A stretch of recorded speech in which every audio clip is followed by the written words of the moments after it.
How long has Black Jesus been up there? 1984. And there's an interesting story too. We had for that Easter before, we had somebody put up a picture of a Christ, a resurrected Christ with chains broken, and the people loved it. And they said to the pastor at that time, can we keep this up? Can we keep this picture up here? And the pastor at that time said, well, let's just keep it for the Easter season, then we'll take it down. So we had it up for a couple of years, but then eventually came down. So we talked after I became pastor in '81, say, well, can we go back to putting up an African American looking Christ? And so we commissioned a guy to paint it, and he met with the people for about 2 months and asked them what kind of a Jesus figure they wanted. They somebody that looked strong and yet gentle. And the hands were God the Father offering his son to us, and a sense of welcoming, because the folks were saying that many times their experiences both in America and in the Catholic Church was unwelcoming. So they wanted a Christ that was welcoming. Wow. Did you grow up with a Black Jesus in your house? No. No. Go back to that MLK moment. Tell me about the march. And you were how old when you were? I had just finished junior year high school. And I heard about this Dr. Martin Luther King Jr. coming to Marquette Park, which was not far from my house. And whenever I heard all these nasty things said about him in my neighborhood, and names being called him, and of course the N-word in the neighborhood. I lived in a very white, inbred Southwest side, a lot of city workers. I remember asking my mother, I said, what do you think about this guy, Dr. King? She said, he's a good man. And that's all she said. So as I was watching more and more on the TV about him coming to Marquette Park, I talked to two of my friends and saying, let's go there. Of course, I didn't tell my parents and didn't ask them because they would have said no. And so two of my friends and I rode our bikes over. And two things. First, we went down Western to 71st Street, and then on 71st Street going over to California. And we passed down 71st Street, right about 71st and Washtenaw was the Klan headquarters building. And there was all this swastikas and ends go home and all this stuff written and graffiti on the building. And I'd never seen anything. Years later, I asked my parents, why did they never say anything about that? And they said they purposely never drove down 71st Street. I never saw hatred like this in my life. But what was worse to me is I saw people there that I knew. Parents of some of my classmates. I saw people that lived in my neighborhood, some people who went to the church I went to, and I'd never seen this side of them. And then we finally get over to where Dr. King is marching. And I didn't even realize when we met him, he had already been hit by a rock coming in off 67th and Kedzie. But Dorothy, to see his not being moved by all this hate and this name calling and throwing stuff and never responding to that, but just keep saying, we're brothers and sisters. We have to learn to live together.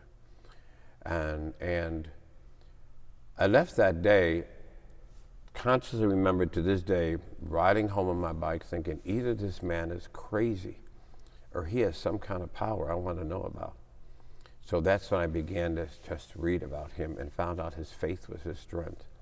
Let's go back to, you didn't finish the story of the Cardinal Cody. So you were able to, obviously, how'd you end up getting ordained with a cardinal who was going, eh? Well, I'll tell you what, I'll remember, like it was yesterday, before you get ordained, you would sit in a room at those days, and you would sit in the room, and the faculty would speak about you as if you weren't there, and you would listen to it, and then they would take a vote. So I'm going around hearing these faculty say, well, he never really went through our system. He was always missing. He was always on the west side of Chicago. All this stuff. And then Tom Murphy, who was the rector at the time, said, all right, let's call for a vote. And Tom Murphy, who later became Bishop Murphy, said, I vote for him to be ordained. And all these people were saying all the reasons I couldn't start voting with it. Afterwards, Tom Murphy said to me, because he had just become the rector that year, he said, today I found out the power of the rector. And they approved it and recommended it to the cardinal. So, And he let it go. yeah. I remember my meeting with the cardinal before ordination. I had my college ring on. And he said to me, take that ring off while we're meeting. I said, okay, it's my college ring. He said, the only one that wears the rings in the church is the cardinal. So, your thoughts on Trump's first 100 days? Frightening, horrific, persecuting people. He unleashed such evilness and wickedness in this country that I was taken by surprise. I mean, I think the first term, he didn't really, he had too many people still in there that really cared about things. And this time he brought in people, their only qualification was loyalty to him. And for whatever reason, the Republican Party caved into him. And he goes unchecked. He had the House, he had the Senate, he has the Supreme Court, he has the Department of Justice. And he's ignoring all of them. And he came in with such hateful, things that he did. Going to remove Black history, going to take away Medicaid, want to do away with DEI and inclusion, and come against university students and their First Amendment rights, and really anybody's First Amendment rights. I don't think people understand. Americans are going to be arrested for First Amendment rights in this country. And did it without a cry from the people who put him in.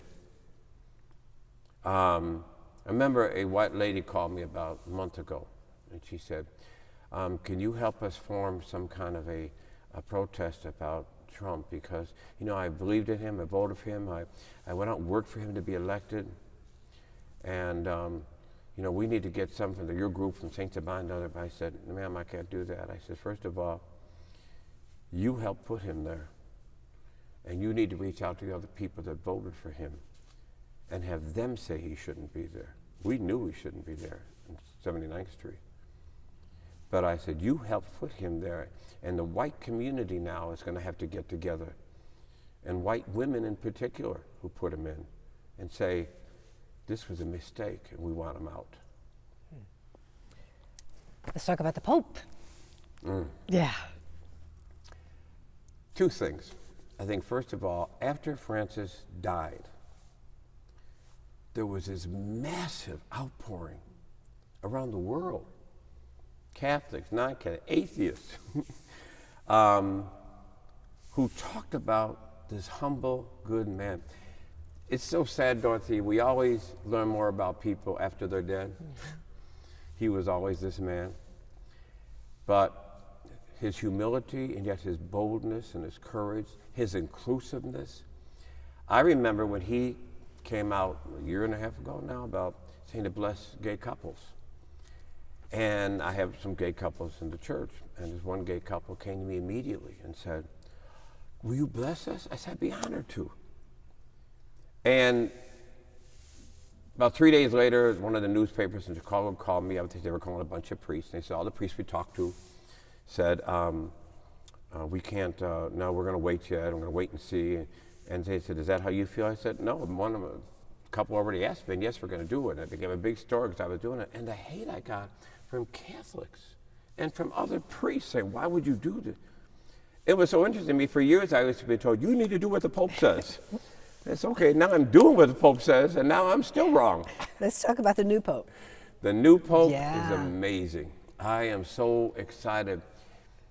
Here's a guy, first of all, has roots in America, south side of Chicago. New Orleans, Haiti. Comes from a African French, a Haitian, Creole in his grandparents'